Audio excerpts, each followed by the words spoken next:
Right here. Calvin Coolidge Museum and Site. Oh, okay. So my relationship is, I'll tell you a little about me as we're doing this. I'm going to start our tour now. My name is Carl. I'll be your tour guide. I am not related to the Coolidge family. History is my passion, but by training I'm an engineer by trade, and I'm one half of an IT team right now in my kind of retirement life.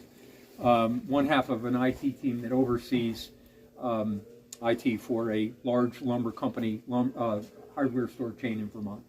So, but history is a passion of mine and has been for, and I've worked here for about 3 or 4 years. You volunteer? No, I'm actually a paid employee. Yeah, the site director before he retired asked me to come in, but it's not a vocation that way. But I know enough to get me in trouble, let's put it that way. Welcome to Plymouth Notch. You guys are from, I have people from all around the world, right? Yeah. Where are you folks from? California. California, whereabouts? I'm from Inglewood. He and I have been friends since age 4. We're 81. Oh, there you go. There you go. Nothing wrong with that. That's great. I live in Manchester, Maryland. Manchester, Maryland. Excellent. No, originally Western New York, now Boston. Excellent. And again, I'm originally from Colony, New York, so that will give you an idea between Albany and Schenectady. So I've lived here in Vermont for 30 some odd years. My wife is Niskayuna. Oh, really? Right there. Really? Oh my God! I moved from Niskayuna to Vermont. Colony Central, class of 77. Class of 75. Wow. Oh my gosh. Talk about a small world. Come on. I'm going to get off the Coolidge subject. Come on this way. This is great. You, sir, and I have to catch up. Absolutely. So look, we're from all walks of life. I just want to let you know that we want to welcome you here to the Calvin Coolidge State Historic Site.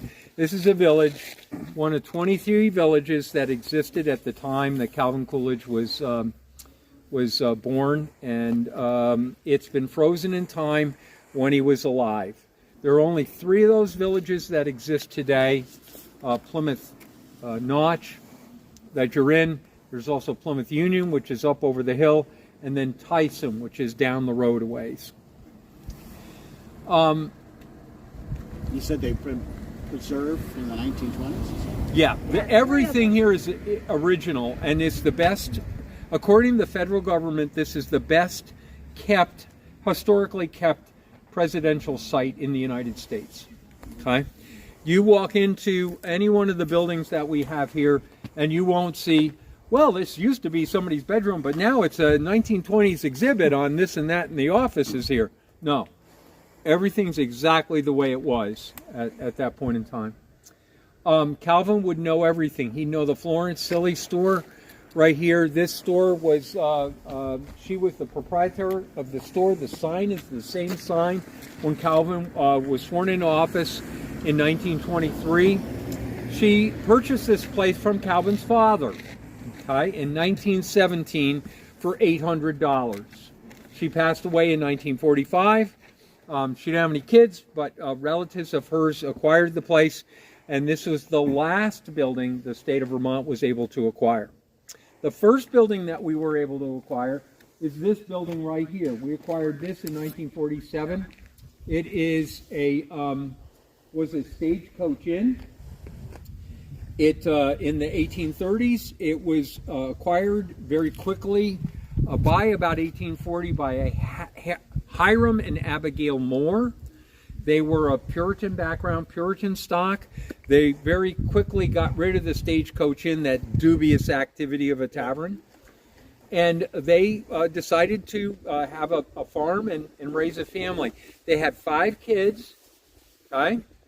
The second oldest, I can talk about all the kids, but to make it short, the second oldest child was a Gracia Moore. Gracia Moore married a John Wilder and inherited the house and the farm. That's why it's called the Wilder House and the Wilder Barns and Farm. Now, the only building here that is not original is that barn there. The barns are self-turning. You can see them later on. That barn had fallen in by the 1940s, the one with the kind of white sign in the front. It, there were enough pictures of it at every angle that the state of Vermont in 2001, 2002 was able to recreate it. All the window placements, the door placements, even the number of boards on the sides and the number of shingles on the top. Okay, so it was really, really good. You give an architect pictures and they can do pretty much anything. There's two things Calvin wouldn't recognize though. Number one is what's underneath your feet, asphalt. Yeah, one dirt road that led to plymouthnotch and it was muddy most of the year. The second thing he wouldn't know, and this is really interesting, you see in our hills here in Vermont, what do you see a lot of? Colors. Trees. By the 4th of July, 1872, when Calvin was born, Vermont was 85% deforested, according to the University of Vermont. Below an altitude of 2,000 feet in 1890, Vermont was 100% deforested. We had logging and the sheep industry. We had no trees. Okay, Noah Kahn, who's a very famous folk artist here in Vermont, could not have written a song called Stick Season. We just didn't have it. Okay? Now let's walk this way. Did you guys find anything? Okay, good. Good. The church is not owned by the state, it's owned by the Coolidge Foundation.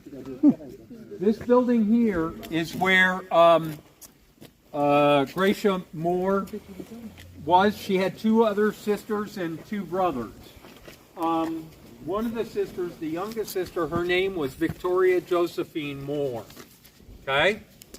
Come on over this way, because if you look through the trees, beyond the pond, you're going to see a little greenish, bluish house. There's a young man who lived in that house. Okay, and his brother. Unfortunately, the brother died at the age of 18.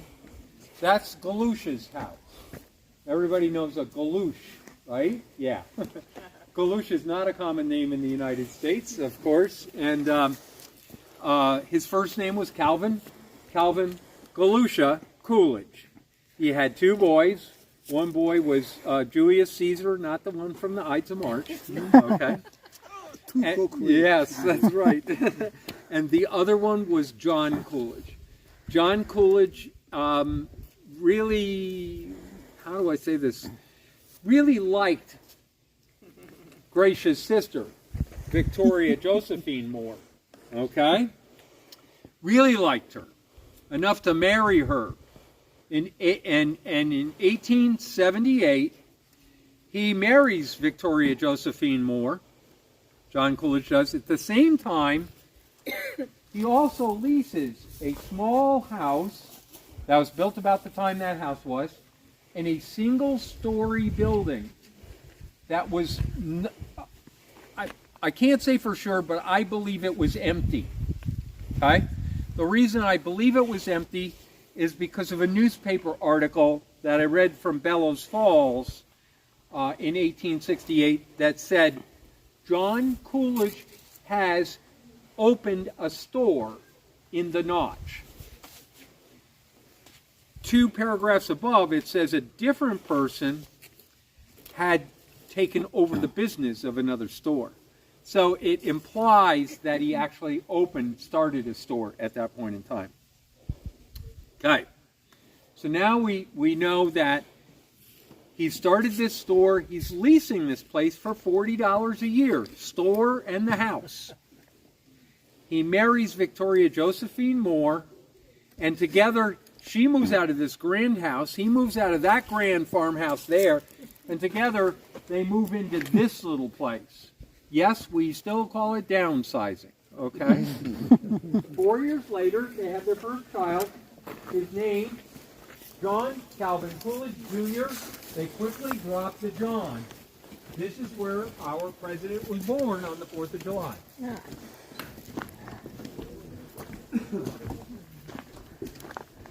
1872.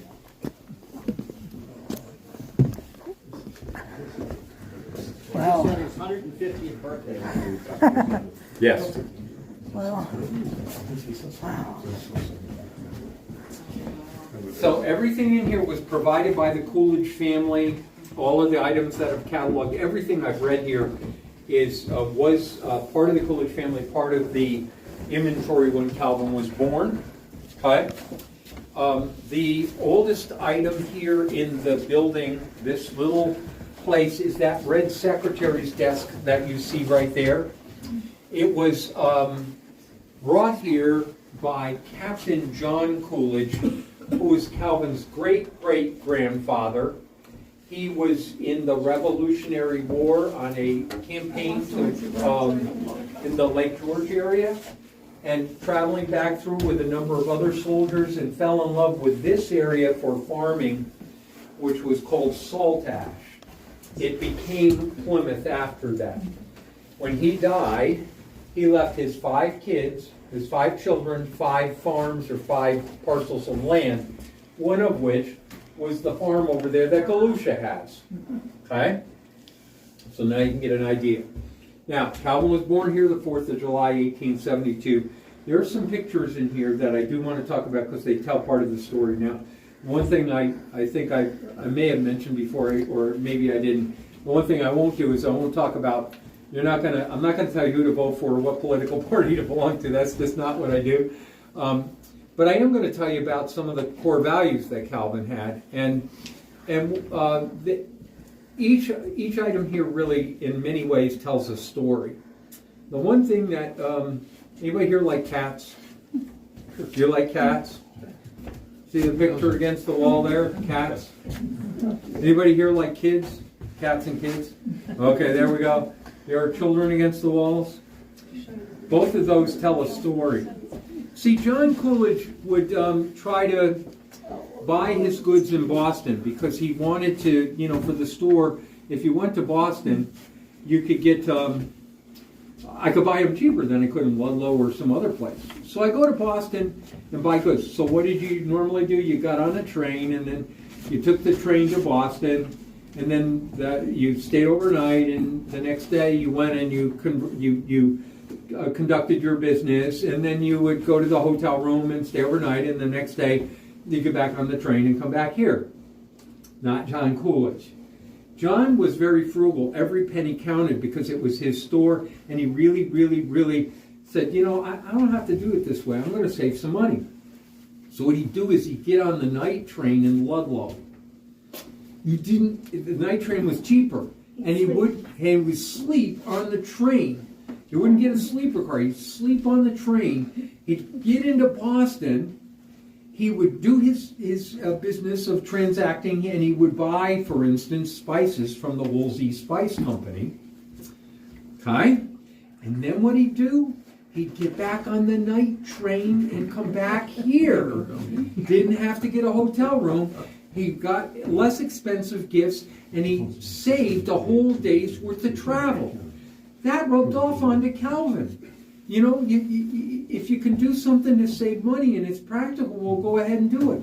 Oh, by the way, if you bought enough spices from the Woolsey Spice Company, you got a free lithograph. And that's where that and this came from. I don't throw them away. I hang them on the wall in my house for art. Everything tells a story, okay? And that's part of Calvin's story. The other part is here, this bed. This has 2 parts to it. That is what's called a fainting couch. Sinking couch is made out of horsehair.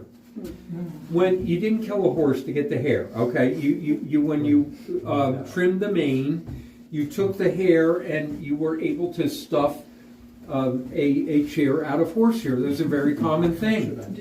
But the other reason this is a story to tell, Calvin writes in his autobiography, and he was born in that very bed, and that's his sister's doll, Abby. She came 3 years later.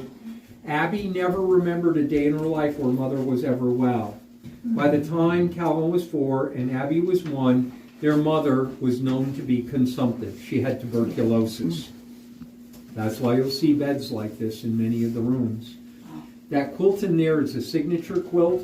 The ladies in the church all made squares, and in the center of each square, they've signed it. And if you were up close, you would see the signatures of each one of the folks that are on there. So it's really kind of a neat thing from there.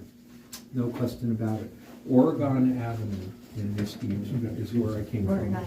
Okay, which is more towards the Gulf I was Coast. in Hexham Gardens. Yeah, I know where that Bentley is. Road. Very good. Okay, so Calvin is 4, Abby is 1, and their father has earned enough money to buy the farmhouse across the way. Okay? So this is where Calvin spent the majority of his life, and we're going to go over there.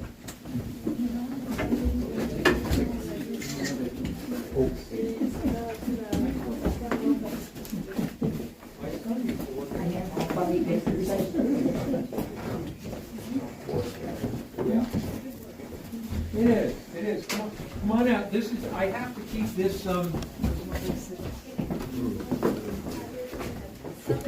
that? When my house was built, Calvin Coolidge was born in this bed, Oh my. Oh yes. Sure. and that is the fainting couch. Where did you go to? You went to high school in Colony. Where'd you go to elementary school in Colony? Chicker Road. My dad was the principal of Saddlewood School. Many years ago. My last name, I took my wife's last name before that it was cute. At first, that's dizzy. That's my shin. Yeah. Talk about a small world. I remember my former mother-in-law, her house was all horsehair plaster. Oh, wow. Oh, yeah. The whole small house. I haven't been back there in many, many years, although I went to school with Ed Sims. He was the chief of police for a long time. Okay, folks, so Calvin is 4, Abby is 1. Their father has earned enough money from this business here to buy that place across there. Okay? He never lived here after college. He would come home and visit the farm. He would work the farm during college. You'll see a, ask me about it after the tour. There's a cannon in there. I love to tell the story of the cannon that's in the barn. Not a military gun, it's a ceremonial gun. Makes a lot of noise. And it did. But Calvin was here visiting his dad in 1923 as vice president. He became, when he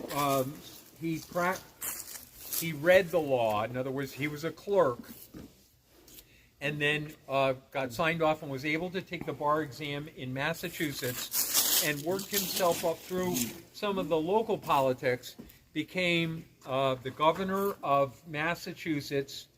He was known more in that time for the, there was a big strike of firemen and policemen in Boston. It's in the movie, but if you need to know a little bit more about it, I can talk about it very briefly. But he was chosen as vice president under Warren Harding, okay? And he was here visiting his father in 1923. Warren Harding is sick. He was going to go home.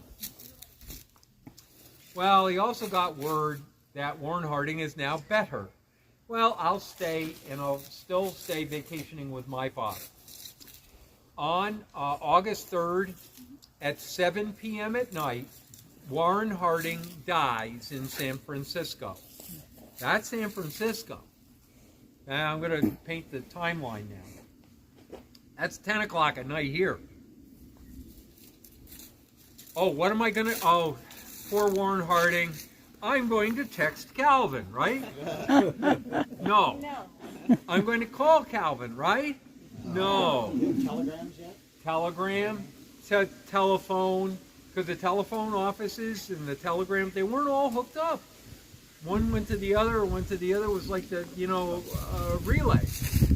Was there one in the village at that time? Like a post Here? office or something? In the Florence Silly store, you'll see a telephone hanging on the wall.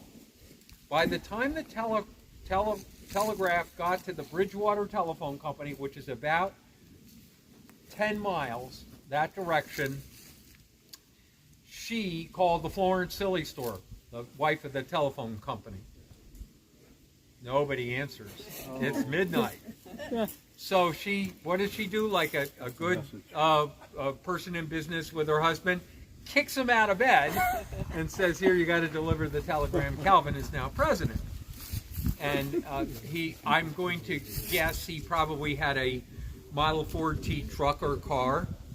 To get here, I'm an engineer by trade, so I'm going to do the math. Okay, so a Model 4T on a good road going downhill can go about 25 miles an hour.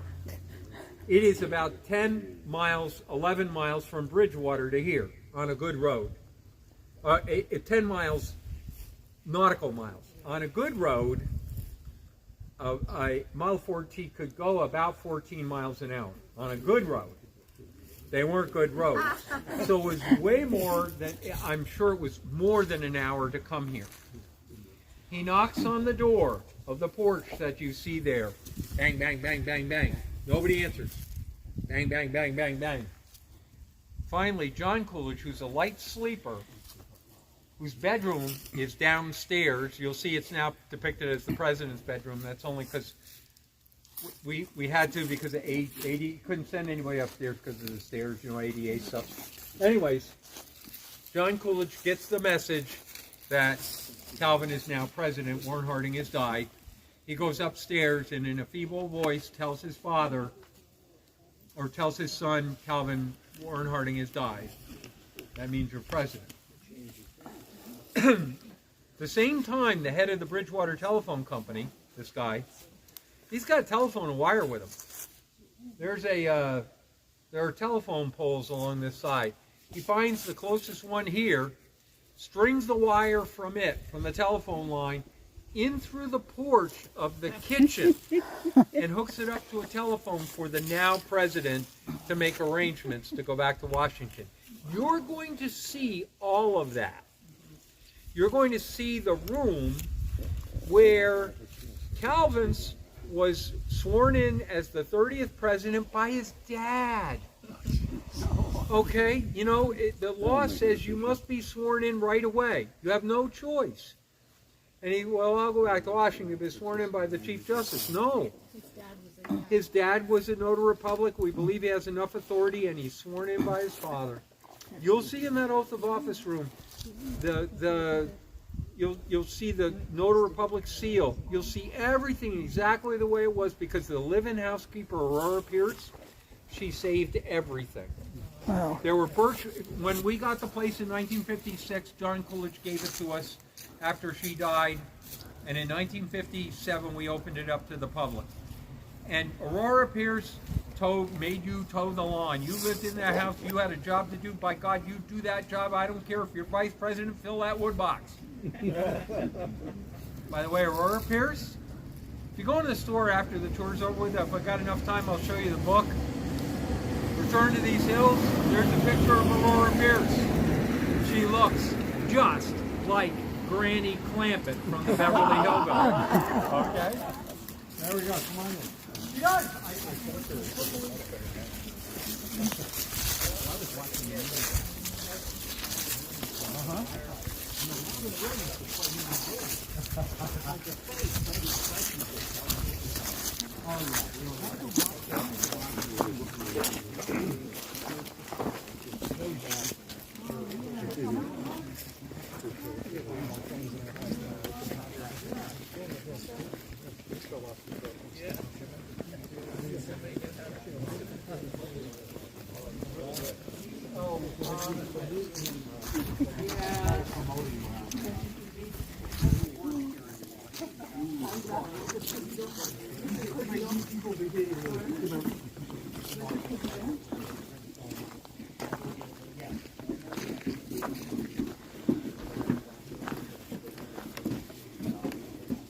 Used to do first-person singular stuff, but not any. This guy here.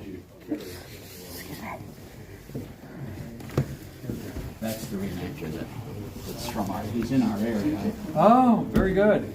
So I had connected him with some of the colleges up there after I saw him talk. Oh, very good. Jim So, Cook, that's his name. Jim Cook. So if you folks go to the barn and you look at some of the pictures, you'll see a picture of Calvin Coolidge. Okay? You'll also see a picture of him on a horse in front of the homestead. You'll notice that is the same horse blanket and the same saddle that they used. The carriage and the sled in the picture with John Coolidge, that is the carriage, that is the sled. They saved everything.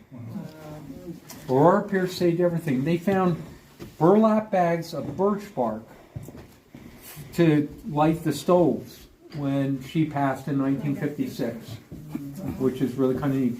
Now, this is a typical New England house. We're going to walk from the barn all the way to the other end of the house in the parlor without going outside. Okay. Now, there are some raised floors. You'll see that, wow, the door's this short, Carl. Why is it? It's not that short. You're tall. They raised the floor. So when she died in 56, the state, John Coolidge gave this to the state, and we opened it up to tour in 57. Okay?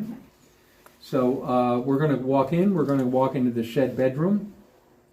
There's a shed bedroom and a tool room. The bedroom, the manager of the cheese factory, Mr. Aldrich, used to rent that. You'll see a quilt on the bed that Calvin made when he was 10 years old. You'll see a work smock that Calvin liked to wear. That was Galouche Coolidge's work smock. That's kind of cool there. Oh, wow. You'll see Calvin's waders. You'll see a lot of things in the tool room. They're all original. Everything was saved, which is really kind of neat from there. We'll walk in. You'll see a window. You'll see a room that has glass in the front of it. There's 2 magazines on a bench with 2 holes in it. We call that a 2-holer in Vermont.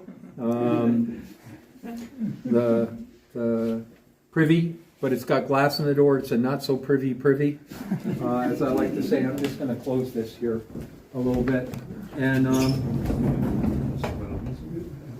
then you'll see the kitchen with that telephone that was like the one that was brought here. And then the next is the oath of office room where Calvin was sworn in. All the tools are original. Wow.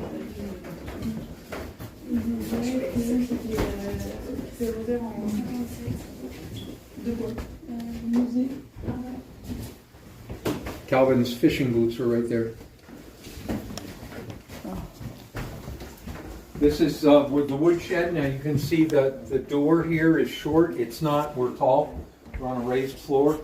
All this was filled with wood in the wintertime, and Calvin was required to fill the wood boxes by the stoves with that wood.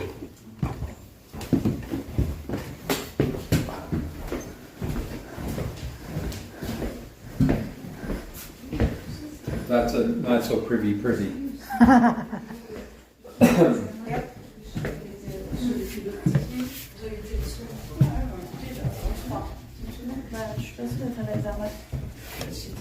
So where in France?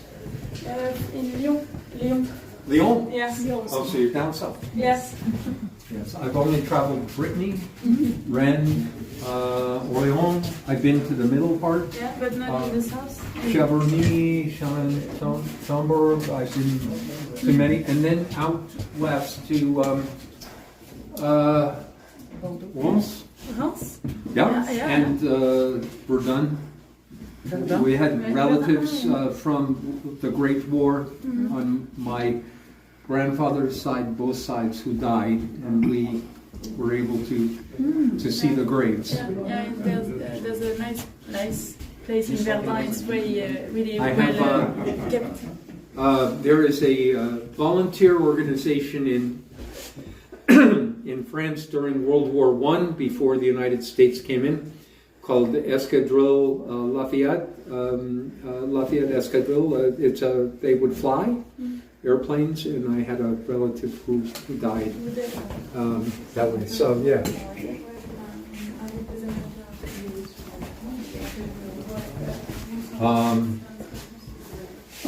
Laundry room. Laundry was a several-day process. That you ironed everything. You even ironed bloomers. Is that an okay term? Yeah. As you can see, petticoats and things like that. those irons there, that's a real board that you put on chairs, what we call an ironing board today. Okay? And those irons will go on the fire, like on the stove here. You'd put one on the fire and you get one nice and hot, put the other one on the fire, and then you take the one that's on the fire, or the one that you have, and you iron your clothes. Well, when it comes cold, you take it off and you put it on the fire, and you take the one that's on the fire that's now hot, and you go over there, because you wouldn't want all your irons in the fire, would you? All your irons in Love the fire. that. That's where it is. That's the telephone, like the one that was brought here on the evening of 1923 in August.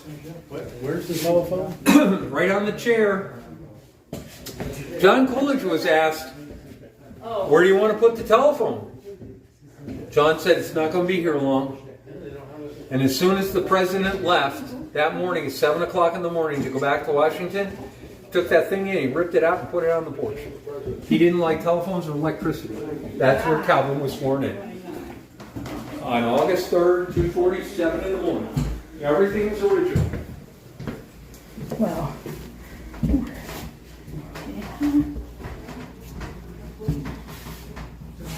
Secretary there. I missed the food.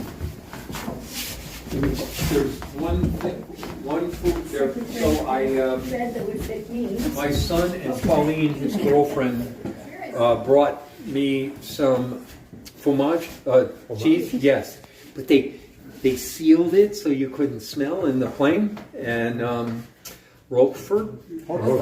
Yes. Oh, yeah. And another one, I'll have to ask Pauline what it is. And the other food I like, which I can't find here, is foie gras. Prohibited now in New York. Oh, yes. I love it. They killed industry. Now, I have a question. Hudson River. In the famous painting of him being sworn in, there's a lamp in the foreground. Is one of those the actual lamp? The actual lamp is here. It was on that table until last year. Last year we moved the lamp into the glass display in the museum so people could see it up close. Oh, got it. Okay, so the lamp's not here. So the lamp is not there for that reason, because we have. But I know exactly where it goes. Is there a replica here then? I don't think there is one on the table. You know, what do you don't do that. Last year, for the 100th anniversary, you make a reenacting. We did. Yeah, I could not come unfortunately because I was not ready to wake up so early in the morning. 2:47 in the morning. They went in the morning and during the day.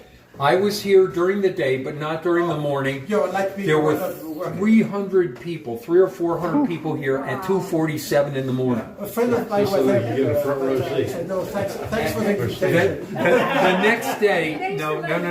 It's funny you should say that. This is not part of the tour, so please no. So look, last year was our 100th anniversary of the signing of that. That seal in there had not been used for almost 100 years. Really? It hadn't been used until the person who played John Coolidge used it again at 2:47 in the morning. Oh, so you actually had the reenactment at the same time in the morning? Yeah, Same time. That seal in there is the seal, the Notary Republic. Notary Republic seal. It got used 100 years later for the first time, and the person that played John Coolidge was nervous as hell. And his name, it was none other than Vermont's former governor, Jim Douglas. Wow. And I felt, Jim's like, Carl, it's going to break. I said, Jim, it's not going to break. Don't worry. You know, it's kind of... And I was here as well during the day. I was not Carl Malachowski, but I was Don Smith, a newspaper reporter from, as they would say in Boston, the Boston Herald. Okay? And I had to be in first person singular. I couldn't, I had to talk only about the times and ask people about the things, and I couldn't get here in time. Calvin had already left. But I asked people about the current events of the day. you know, I got a few minutes. I'm just going to do that. I'm going to go into a little first-person singular. You know, Warren Harding, God rest his soul, he passed. I didn't get to see President Coolidge, but tell me, have you heard anything about that that Secretary of Interior? You know, the one the New York Times wrote about a few months ago. You know, we're going back to normalcy. Of course, we got rid of those 2 oil reserves so that we don't need them anymore, and now that the Navy ships aren't there. The one in California and the other one in Wyoming in that place called Teapot Dome or Rock. We hope that, you know, that Secretary of Interior, he's got a ranch now. And he's run into all sorts of money. And, you know, the New York Times is wondering where it came. Well, we're running too. We hope President Coolidge will open up a congressional hearing to find out about it. Okay, I'm out. November of that year, 1923, Calvin Coolidge did open up a congressional hearing. And of course, that Secretary of Interior was gone. And about a year later, with all the investigation, they found him guilty of accepting bribes from the Mammoth Oil Company and the Sinclair Oil Company. And you know, the only person, a lot of people did wrong things, but the only person to go to jail was that Secretary of Interior. Lost his farm, lost everything. He's the only one to go to jail and to get blamed. His name was Albert Fall. He became the Fall guy. Now, is that where that expression came from? It is. The first. Yeah, even I learned new stuff. Go on in there. That's where the parlor is. So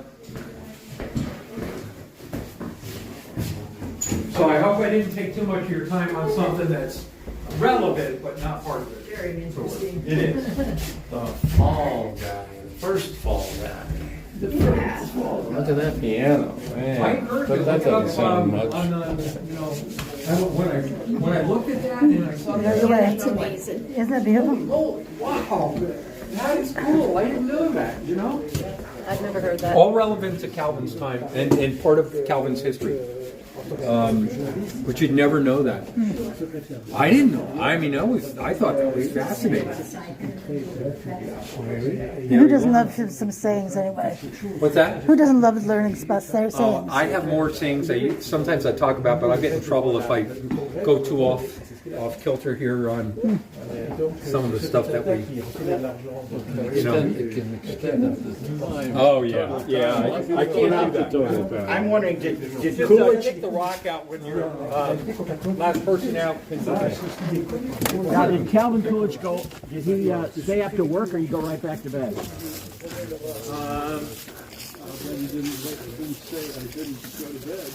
I don't think he went to bed. That's my best guess. I don't He have. said he had the phone and he was making arrangements. I didn't know if he was like. He made arrangements to go back to Washington. The governor of Vermont, I believe, it was either governor of Vermont or some higher up, actually lent him his car that he picked up in Ludlow, like a Pullman type of car. Look, I want to leave you off with the tale is the tale and the truth is the truth. And I've had other people here that have visited Coolidge before, and you probably have heard about the piano that's in the main, not this piano, but the piano in the visitor center. That's Grace Coolidge's piano, and was the first piano, Grace Coolidge's piano, and the first piano to fly on an airplane. And the answer is, it is Grace Coolidge's piano, but our site director, Rejoice Sherry, is a stickler on verification of lots of things. And guess what? And I did the research. I was Helping out. retirement job kind of thing, and then I decided to go back into IT again. But there was a lot of evidence that said it wasn't the first piano to fly on an airplane. In fact, there were two pianos to be the first ones that fly on the airplane, and one of them was owned by a company who Grace Coolidge bought a piano from, so we do believe it was Grace Coolidge's piano, but it's not that one in there. Okay?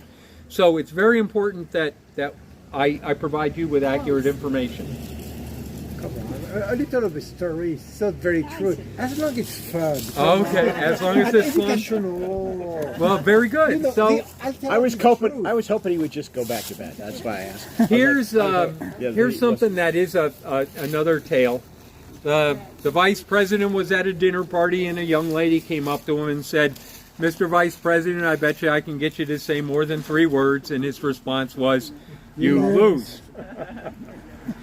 It was actually came from a bunch of pressmen got together. They started talking and said, "I heard the president did this." And the next press conference they were at, they asked Coolidge, "Did this happen?" And his response was, and I quote, "There is not a shred of truth to that story." Now, you tell that to a pressman, and what are they going to do? They're like, yeah, sure, right. Just like if I said, "Who invented the light bulb?" Your answer would be, "No, he didn't invent the light bulb. He perfected it, but he didn't invent the light bulb." He'll tell you that. Okay, but I'm going to leave you with something that did happen, and I can get it from 2 different resources.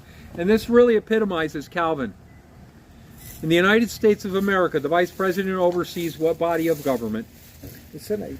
Very good. I am a young American. So Yeah, I learned 5 years ago to become American. And your first name? Luke.